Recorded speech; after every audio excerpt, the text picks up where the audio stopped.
I'm Gary Franchi, Chief White House Correspondent for Next News Network, and this is your White House Daily Rundown for the past 24 hours, brought to you in partnership with our streaming partner, Trump Daily Post.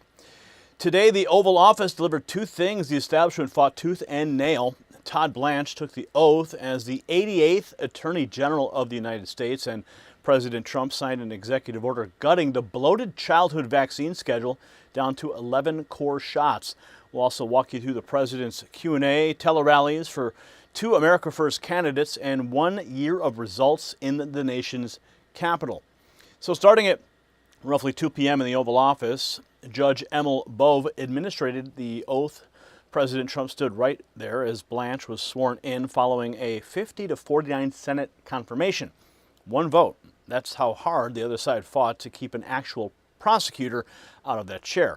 Now, Blanche had been running the department in an acting capacity when he walked into DOJ headquarters afterward. The staff applauded him in. And from today's pool report, the press pool got the word at 12:02 p.m. from George Condon that a lunch lid was in effect until 1 p.m. Press Secretary Karoline Leavitt posted the gather notice, and the pool filed into the Oval at about 2:45 for the signing, with HHS Secretary Robert F. Kennedy Jr. at the president's side. Then came the order itself, delivering gold standard childhood vaccine recommendations for Americans.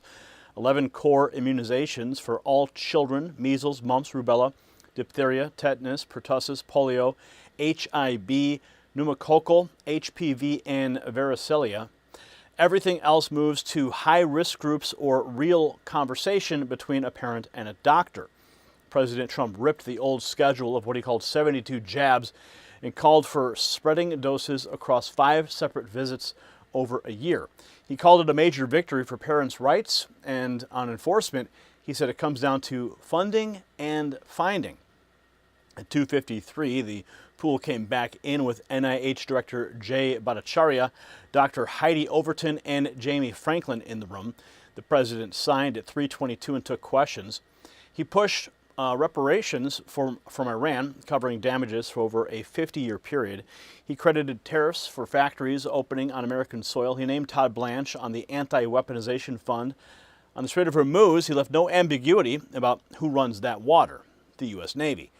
Condon called the full lid at 6:02 p.m. after the president recorded tele-rallies for Darlene Graham in the South Carolina Senate special primary and Michael Alfonso in Wisconsin.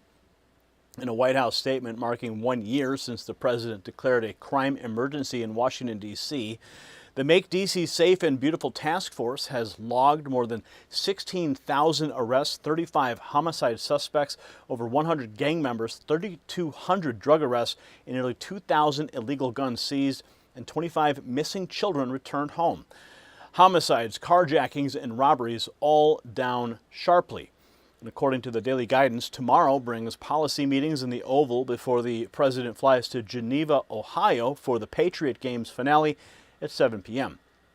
1 day, a new attorney general installed, the vaccine schedule cut down to size, and 2 candidates boosted before the lid dropped. That's your White House rundown for the last 24 hours.